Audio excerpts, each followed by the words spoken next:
Allez, Seigneur, merci de bénir ces instants et merci pour cette parole précieuse. Merci pour ce livre d'Esther qui nous a porté pendant ce mois d'août et merci voilà, de nous parler encore ce soir à travers ce chapitre. Au nom de Jésus, Amen.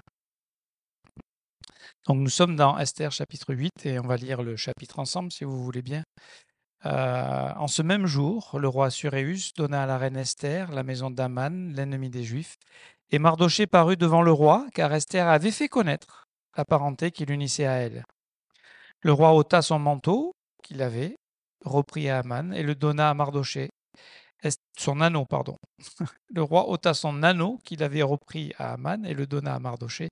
Esther, de son côté, établit Mardochée sur la maison d'Aman. Puis Esther parla de nouveau en présence du roi, elle se jeta à ses pieds, elle pleura, elle le supplia d'empêcher les effets de la méchanceté d'Aman l'Agagite et la réussite de ses projets contre les Juifs. Le roi tendit le sceptre d'or à Esther, qui se releva et resta debout devant le roi. Elle dit alors, si le roi le trouve bon, si j'ai trouvé grâce devant lui, si la chose paraît convenable au roi, et si je suis agréable à ses yeux, qu'on écrive pour révoquer les lettres conçues par Aman, fils d'Amadatha, l'Agagite, et écrites par lui dans le but de faire périr les Juifs qui sont dans toutes les provinces du roi. Car comment pourrais-je voir le malheur qui atteindrait mon peuple, et comment pourrais-je voir la destruction de ma race? Le roi Assuérus dit à la reine Esther et au juif Mardochée, voici, j'ai donné à Esther la maison d'Aman, et il a été pendu au bois pour avoir étendu la main contre les Juifs.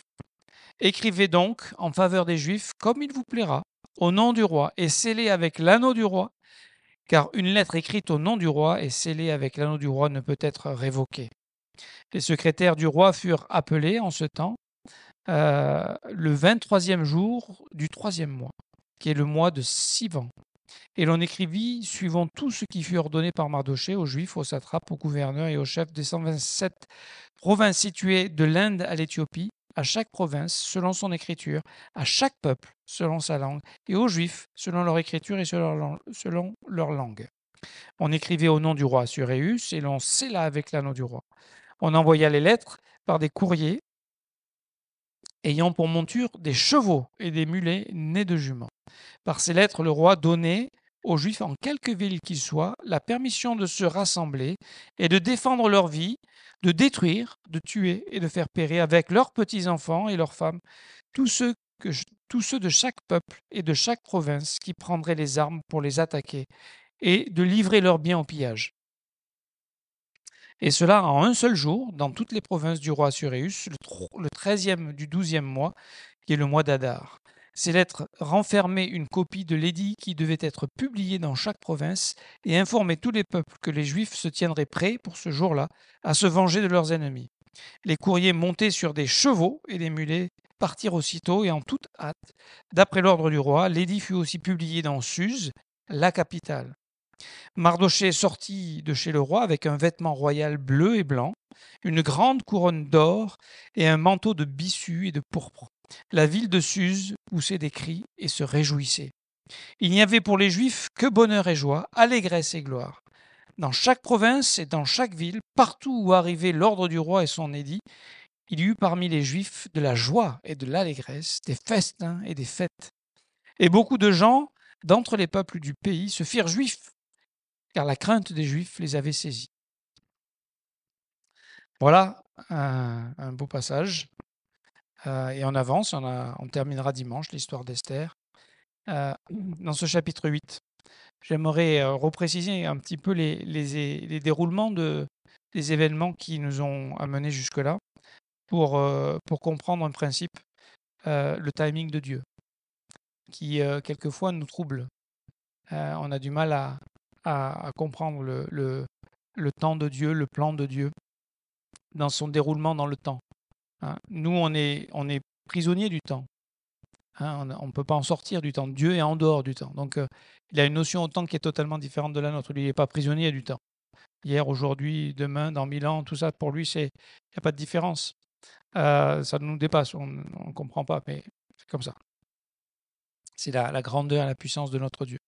Donc, on comprend qu'au chapitre 3, il y a Aman qui est présenté et son plan qui est présenté avec cet édit qui va faire sceller par l'anneau du roi, hein, donc avec cette autorité irrévocable dont on vient d'entendre parler, afin d'éradiquer le peuple juif. Donc ça se passe dans Esther chapitre 3, verset 12, et c'était le 13e jour du premier mois. Donc c'est pour comprendre le déroulement des événements, d'accord? Tout de suite après, dans Esther 4, Mardoché, là c'est plus la même chose, il sort pas avec là il sort avec de blanc et de bleu vêtu, de pourpre, de bissu, enfin voilà, il a les habits du Premier ministre, hein, qui sont une typologie de Christ. On verra ces couleurs qui nous rappellent la personne et l'œuvre de Jésus-Christ. Parce que Mardoché est un type de Christ. On reviendra à la fin sur ça. Mais là, ce qui est intéressant, c'est de voir que ça s'enchaîne assez rapidement. Mardoché, tout de suite, dès que. Alors, ça a été édité à Suse, ils sont à Suse, donc eux, ils sont tout de suite informés. Les lettres vont arriver plus tard dans les autres provinces. Ils n'avaient pas l'aéropostale à cette époque-là, donc ça prenait, même si c'était apparemment assez rapide, hein, avec leurs chevaux de course, ça allait rapidement. Mais en tout cas, à Suse, Mardoché tout de suite sort, prend le sac et la cendre, se plaint, gémit, et Esther en est avertie, puis finalement ils discutent, elle est informée de ce qui se passe, et il l'invite à aller à prendre ses responsabilités pour aller contrecarrer les plans d'Aman en tant que reine. Elle pouvait se présenter devant le roi, même au risque de sa vie. Et donc, juste après, donc on sait qu'il y a au moins 3 jours de jeûne et de prière. On peut imaginer qu'ils n'ont pas fait que jeûner, ils ont prié aussi, ils ont intercédé. Et pendant ce temps, donc ça s'enchaîne assez rapidement. Esther accepte de relever le défi, se présente au risque de sa vie devant le roi Assuérus, qui accepte, hein, qui lui tend le sceptre. Mais en fait, elle l'a fait 2 fois. On vient de le lire, elle l'a refait. Elle l'a pas fait qu'une fois, elle l'a fait 2 fois. Alors on me dit, peut-être qu'elle a un peu plus d'assurance maintenant que le roi lui avait dit qu'il serait en sa faveur. Mais néanmoins, elle l'a fait quand même une 2e fois. Et on va voir qu'il y a un délai en fait de plusieurs semaines entre le dernier banquet de Esther et le moment où entre le verset 2 et verset 3 de ce chapitre. Il y a un temps, presque 2 mois qui se sont écoulés. Et c'est ça que je voulais que vous notiez. Donc j'avance, Esther se présente, elle l'invite à un banquet le soir, il vient avec Aman, et elle lui dit, ben, demain reviens et je te dirai selon ton ordre, avec une soumission à son autorité.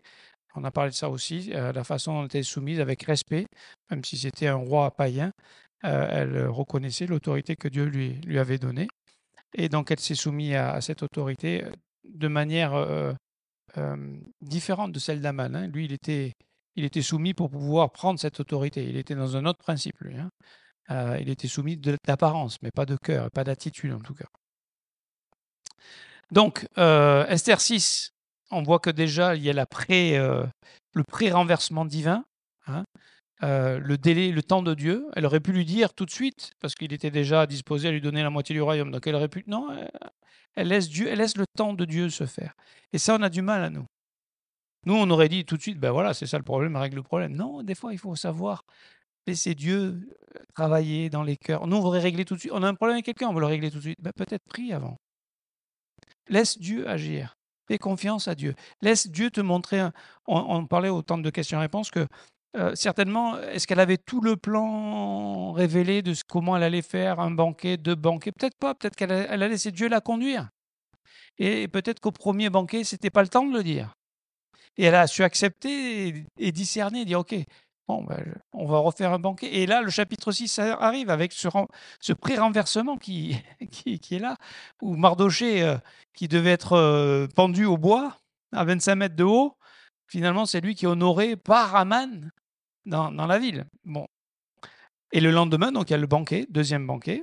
Donc tout ça, ça s'enchaîne. C'est presque pas jour après jour, mais vous voyez, ça s'est fait en 15 jours peut-être. On ne sait pas exactement le délai entre le moment où Esther est informée et fait la décision d'aller devant le roi. Il y a peut-être plusieurs jours qui se passent là. Mais en tout cas, ça s'enchaîne. Ensuite, donc, verset 7, au chapitre 7, la reine fait connaître sa requête au roi, et la méchanceté d'Aman est débusquée. et son plan, son projet, et le cœur d'Aman est débusqué. Et lui qui était le plus puissant, hein, et lui qui était intouchable, il était juste derrière le roi. Il est condamné à mort.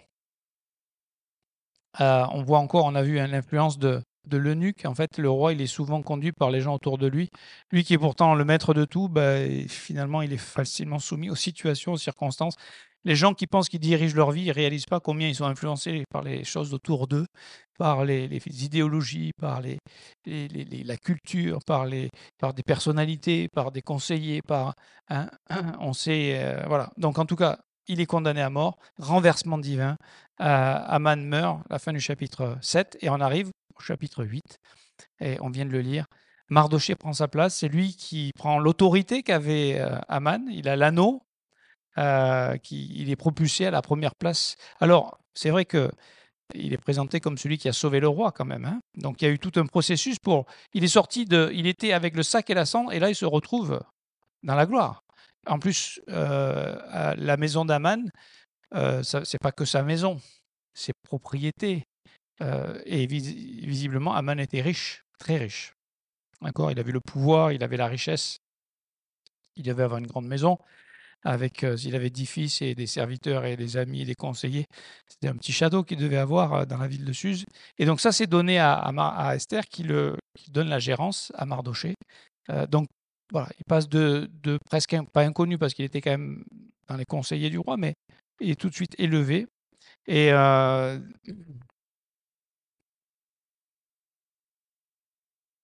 donc tous ces événements jusqu'au deuxième banquet, ça s'enchaîne rapidement.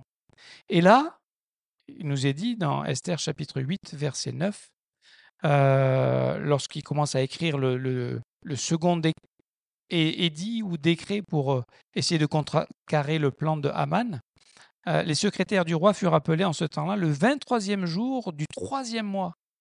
Donc entre le premier mois, le 13e jour du premier mois et le 23e jour, il s'est passé 2 mois et 10 jours.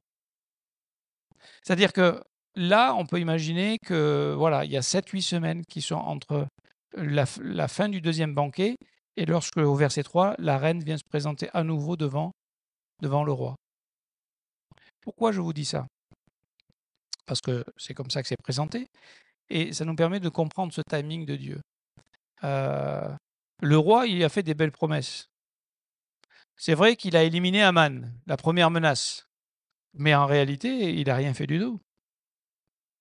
Est-ce que je peux imaginer que Esther et Mardoché devaient communiquer? Est-ce qu'ils ont attendu? Est-ce qu'au bout d'un moment, ils se sont dit, il faut qu'on aille voir le roi? Il faut que tu retournes voir le roi? Comment ça s'est passé exactement? Mais pendant ces 8 semaines, 7 semaines, 8 semaines, tu te dis, mais où est Dieu? Ok, nous, on est sauvés. Normalement, on risque plus rien. Mais le décret continue toujours.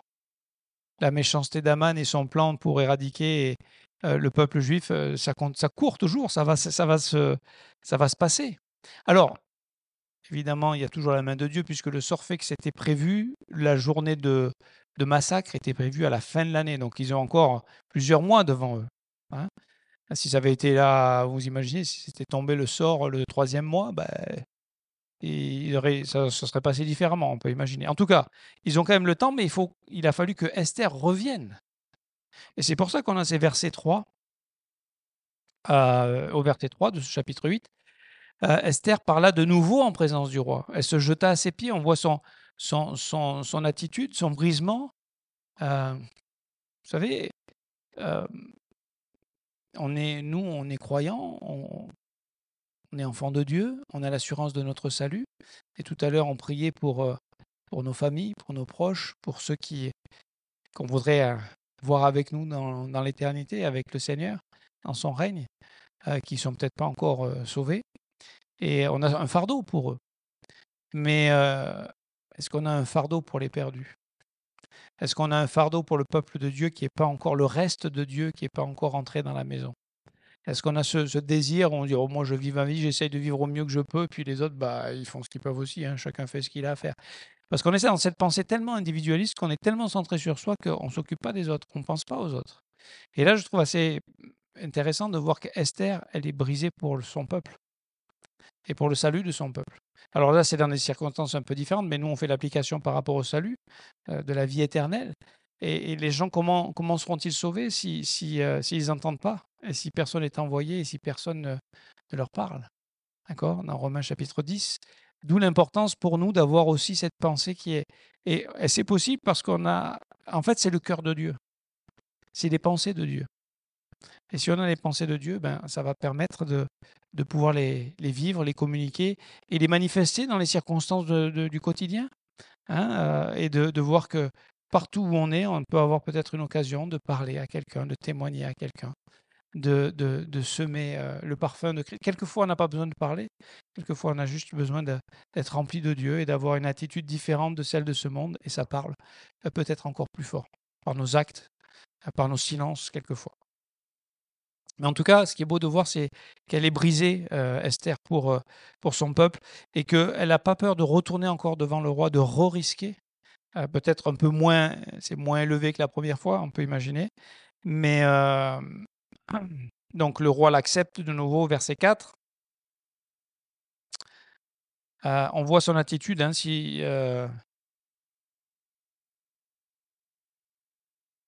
le roi le trouve bon, si j'ai trouvé grâce devant lui, si la chose paraît convenable au roi et si je suis agréable à ses yeux.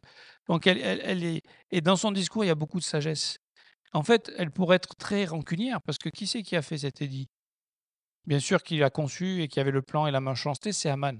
Mais qui l'a signé? Qui a donné sa validité? Qui a fait que ce décret soit irrévocable? C'est le roi. C'est le roi qui s'est fait manipuler, qui a pas vu, qui a vu que un intérêt financier ou qui allait laisser son premier ministre voilà, s'amuser avec ce qu'il avait envie de faire, sans réaliser les conséquences de ce qu'il permettait, de ce qu'il signait. Mais elle ne lui fait aucun reproche au roi. Parce que son but, c'est pas de régler.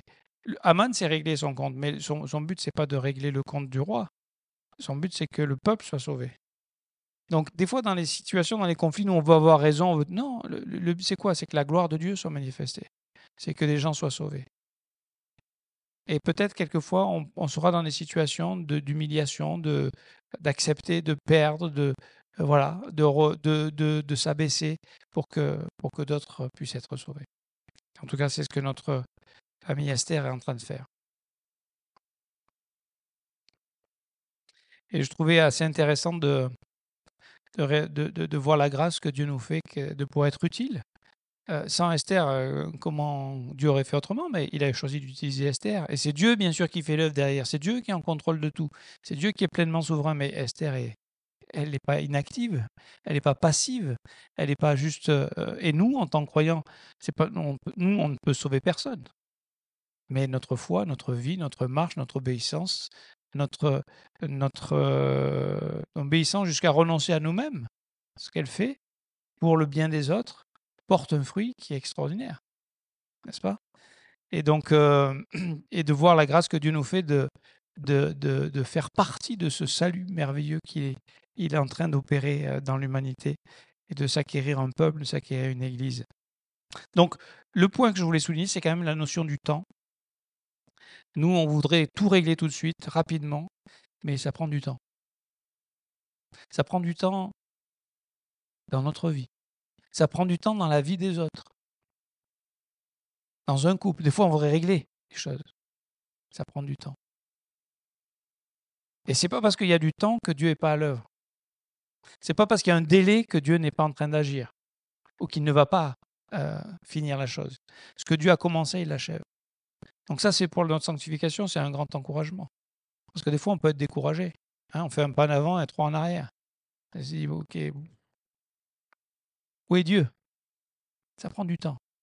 Donc ça veut dire patience, patience les uns envers les autres, grâce les uns envers les autres, patience envers nous-mêmes aussi.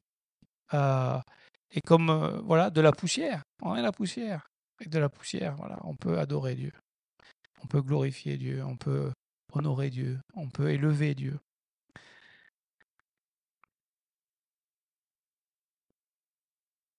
Peut-être que ce temps aussi, ça a permis au roi de tester un peu Mardochée. bien sûr, Mardochée, on l'a vu, son intégrité, il a sauvé le roi, il n'a pas été récompensé. Bon, après, il l'a été, puisque Haman l'a promené dans la ville et pour l'honorer. Mais il le connaît peut-être sans avoir travaillé avec lui. Donc, lui a donné la position de Premier ministre. Donc, peut-être il a fallu ce temps pour qu'il voit son intégrité, qu'il voit sa sagesse, qu'il voit son dévouement au service de l'Empire, au service du roi. Parce que c'était le conseil que Jérémie avait donné, hein. Quand vous partirez en déportation, cherchez le bien de la ville, ça sera pour vous aussi. Donc c'est ce qu'ils ont fait et c'est ce qu'il a fait. Donc peut-être que ça a permis aussi le temps a permis au roi de digérer tout ce qu'il a vécu, hein, parce qu'il y avait peut-être un attachement avec Aman. Il y a une grande déception qui est là et il a vu qu'il s'est fait rouler dans la poussière un peu, hein. Donc il a manqué de discernement vis-à-vis de cet homme. Donc Dieu travaille dans les cœurs de tout le monde. Le temps n'est pas notre ennemi. Le temps, c'est le champ de Dieu, c'est là où Dieu travaille, dans le temps. Voilà, c'est ça, je voulais nous encourager à ça, à penser à ça. Et donc, ne pas se décourager. Notre assurance, elle est dans deux choses. Un, la fidélité de Dieu, donc c'est le caractère de Dieu. Et deux, dans le fait qu'il est maître du temps. Et ça demande la foi, parce que nous on n'a pas le même timing avec nous, c'est hein, on voudrait que c'est marqué sur l'agenda, tac, tac, tac, on connaît la date, c'est sécurisé, c'est calé, hein, ça roule. Hein, on ne sait pas comment, quand Dieu, des fois, intervient ou agit. Donc, nous, on est acteurs dans le temps, mais dans son plan. Et ça reste son plan, ça reste son timing. Notre part à nous, c'est de continuer à lui faire confiance. Hein. Et notamment dans les situations où on se sent dépassé, dépourvu. Et c'est normal, parce que quand on n'est pas dépassé, on est dans notre plan, avec nos provisions. Mais quand on est dans son plan, avec ses provisions, la situation, là, ça dépasse. Franchement, ça dépassait Esther et Mardochée, la situation. Mais Dieu, ils ont obéi, ils ont fait confiance, et Dieu a agi à travers eux, en eux aussi. Donc, en même temps, on apprend que elle demande que ce soit révoqué, c'était dit, mais en fait, c'est impossible de le révoquer. Donc, ils ne peuvent pas l'effacer, mais ils peuvent en faire un autre. Il peut le supplanter, et c'est ce qui va se passer. Donc, le contenu des décrets, et on va s'arrêter sur... en fait, ils sont très similaires, les deux décrets. Dans le premier qui est donné dans Esther, chapitre 3, verset 13, il est écrit « Les lettres furent envoyées par les courriers dans toutes les provinces du roi pour qu'on détruisît, qu'on tuât et qu'on fît périr tous les Juifs, jeunes et vieux, petits et enfants, en un seul jour, le 13e du 12e mois, qui est le mois d'Adar, et pour que leurs biens fussent livrés au pillage. » Donc ça, c'est ce qui a mis, c'était le projet d'Aman de détruire et de voler toutes les richesses du peuple juif. Et en Esther chapitre 8, alors c'est un petit peu différent parce que là, c'est pour contrer. Donc c'est pas pour attaquer, que les Juifs se mettent à attaquer tout le monde, mais c'est pour se défendre et pouvoir se battre contre ceux qui vont les attaquer. Donc, par ces lettres, le roi donna aux Juifs en quelques villes qui fussent la permission de se rassembler, de défendre leur vie, de détruire, de tuer, de faire périr avec leurs petits-enfants et leurs femmes, tous ceux de chaque peuple et de chaque province qui prendraient les armes pour les attaquer. Donc là, c'est s'ils ont envie d'attaquer quelqu'un, un voisin qui ne leur plaît pas, mais qui ne l'attaque pas, ils ne sont pas dans leur droit. C'est un droit un peu particulier, hein, dans ces décrets-là, mais c'est comme ça que ça s'est passé. Et de livrer leurs biens au pillage. Et on verra au chapitre 9 qu'ils avaient le droit de piller ceux qui s'attaquaient à eux et qui ne vont pas le faire. Pourquoi? Parce que eux, c'était pour se défendre. C'était pas pour voler, c'était pas pour prendre, c'était pas une soif. Hein, alors que les autres étaient motivés par le pillage. Hein. Pourquoi ils voulaient? C'est pour prendre leur place, c'est pour prendre leurs biens. Deux derniers points, si vous êtes encore avec moi. J'aimerais vous lire Esther chapitre 8 et verset 9. Vous voulez lire avec moi. Les secrétaires du roi furent appelés en ce temps, le 23e jour du 3e mois, qui est le mois de Sivan, et l'on écrivit suivant tout ce qui fut ordonné par Mardochée aux Juifs, aux satrapes, aux gouverneurs, aux chefs des 127 provinces situées dans l'Inde, de l'Inde à l'Éthiopie, à chaque province selon son écriture, à chaque peuple selon sa langue, et aux Juifs selon leur écriture et selon leur langue. On écrivit au nom du roi Assuérus, et l'on scella avec l'anneau du roi. On envoya les lettres par des courriers ayant pour monture des chevaux et des mulets nés de juments. Qu'est-ce que j'aimerais faire ressortir ici? Euh,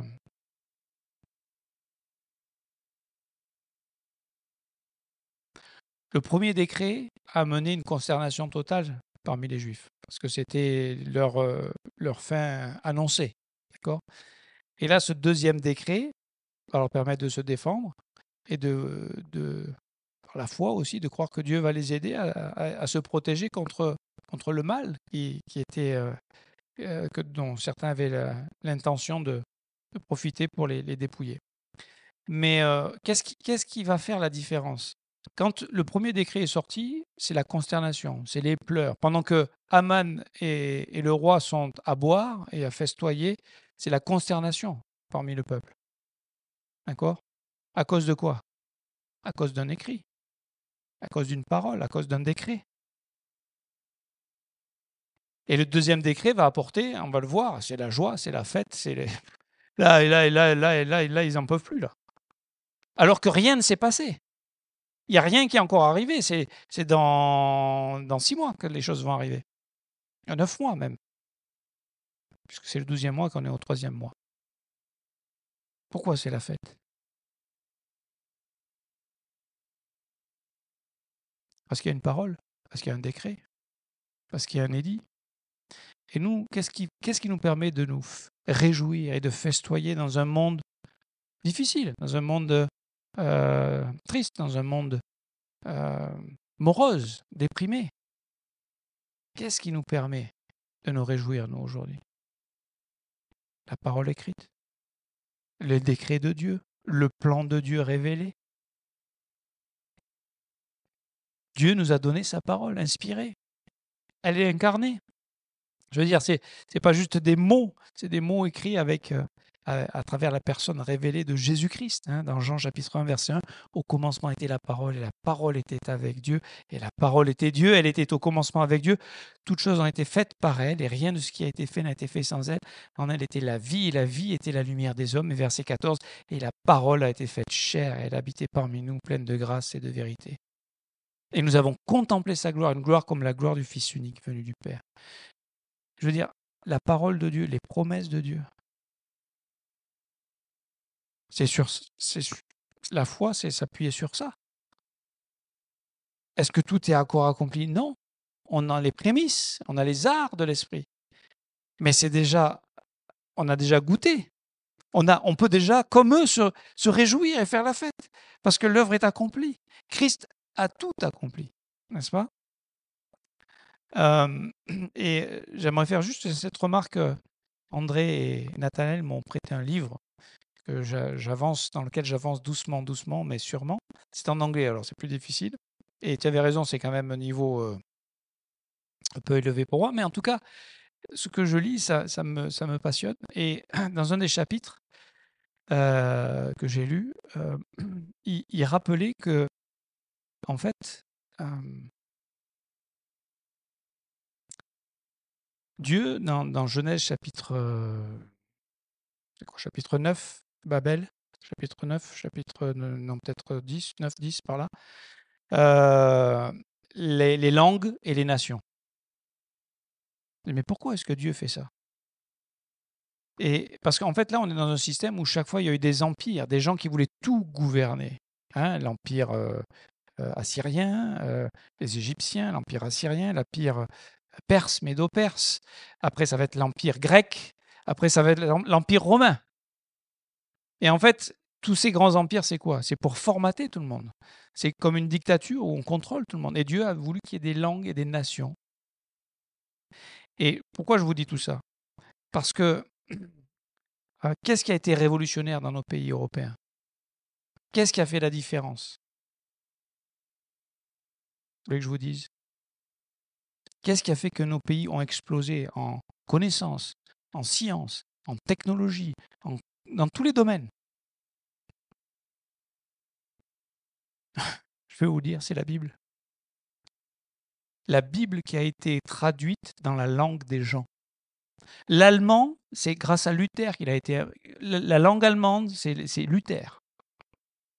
Alors, ça, c'est l'extrême, mais toutes les langues, la langue anglaise aussi, c'est eux qui ont fixé, c'est parce qu'on voulait connaître la pensée de Dieu, qui offrait la liberté de penser. Et c'est ces livres-là, dans les autres pays, il disait, lui il est indien, l'auteur, il disait que dans son propre pays, c'est le travail des missionnaires qui ont traduit et qui ont choisi, parce qu'ils en avaient tellement de dialectes. Et c'est eux qui sont arrivés à unifier un langage pour l'Inde aujourd'hui. Et ça ne vient pas de leur érudits à eux. Vous savez pourquoi? Parce que les érudits, comme les moines, pendant tous ces siècles, qu'est-ce qu'ils ont fait? Ils ont voulu garder la connaissance pour eux, pour garder le contrôle sur les gens. Et quand la parole de Dieu a été traduite pour que les gens connaissent, eh bien, ça a changé les choses. Et ça a permis à toutes ces nations d'Europe, d'accord, entre autres, de se construire à travers, voilà, des mots, un mot qui a un concept qui permet de communiquer, qui permet de partager, qui permet d'imaginer, qui permet de créer, qui permet de connaître, hein, qui permet d'expérimenter, qui permet de définir les choses. Et vous savez quoi? C'est la parole. C'est la parole de Dieu. Donc, nous, on peut se réjouir aujourd'hui parce qu'on a la parole de Dieu qui nous a été donnée. Bon, c'est écrit ce qui va arriver. C'est déjà, pas, oh, mais comment ça va se terminer, ma vie, le mot. C'est écrit. Ça doit nous réjouir. Ça doit nous assurer, ça doit nous permettre d'avoir cette sécurité pour découvrir, pour comprendre, pour avoir la liberté de comprendre Dieu, de comprendre les voies de Dieu, de comprendre le plan de Dieu. C'est lui qui nous a donné, c'est lui la parole vivante. Et qu'est-ce que Dieu fait quand Jésus, quand il était sur terre, qui vit les difficultés? Il est écrit. Il est écrit. Face aux tentations, Matthieu 4,4, il est écrit. C'est la parole. C'est la parole qui nous permet d'avancer. C'est la parole qui nous a franchis. N'est-ce pas? Donc, conséquence de ça, c'est la fin du chapitre. Hein. La ville de Suse poussait des cris et se réjouissait. Il n'y avait pour les Juifs que bonheur et joie, allégresse et gloire. D'accord? La joie, il y avait de la joie, de l'allégresse, des festins et des fêtes. À tel point que le témoignage était tellement fort que même il y en a qui ils ont voulu devenir juifs. C'est peut-être un beau témoignage, ça, quand on vit la parole de Dieu. Ça attire les autres. Alors peut-être par intérêt, parce que maintenant le Premier ministre, c'était un juif, donc il valait mieux être en bon... Le roi était maintenant... Avant, il était avec Aman défavorable aux juifs, maintenant il est favorable aux juifs, donc avec la reine, Mardoché, donc il vaut mieux être du côté du... Alors il y en a, c'était peut-être par intérêt et par crainte. Mais il y en a peut-être qu'ils ont vu la main de Dieu. Et on verra que la victoire, c'est au chapitre 9, on verra ça dimanche. Et on s'arrêtera là, même si j'aurais pu parler de Mardoché et de ses habits, mais ça va peut-être la prochaine fois. Donc, on a la parole écrite, hein, et elle nous est offerte. Et aujourd'hui, on vit à une époque où, de moins en moins, mais presque tout le monde sait lire et écrire. Et l'attaque, c'est toujours contre la parole. Et donc, le diable nous occupe avec d'autres choses pour qu'on ne prenne pas le temps de lire et de méditer cette parole qui est là pour notre joie, pour notre assurance, pour notre gloire, hein, et pour nous réjouir dans un monde morose. Mais on se réjouit parce qu'il y a un décret qui va s'accomplir. C'est irrévocable. Les gens se disent, mais comment ça va? C'est déjà, on le sait comment ça va se passer. Alors, on ne sait pas les détails, mais on sait les grandes lignes. On sait ce qui nous attend quand on va mourir. C'est pas, oh, on espère bien qu'on en a fait assez. Non, on s'appuie sur ce que Dieu a dit, sur ce que Dieu a fait, sur ce que Dieu nous a promis, sur sa parole. Que Dieu vous bénisse.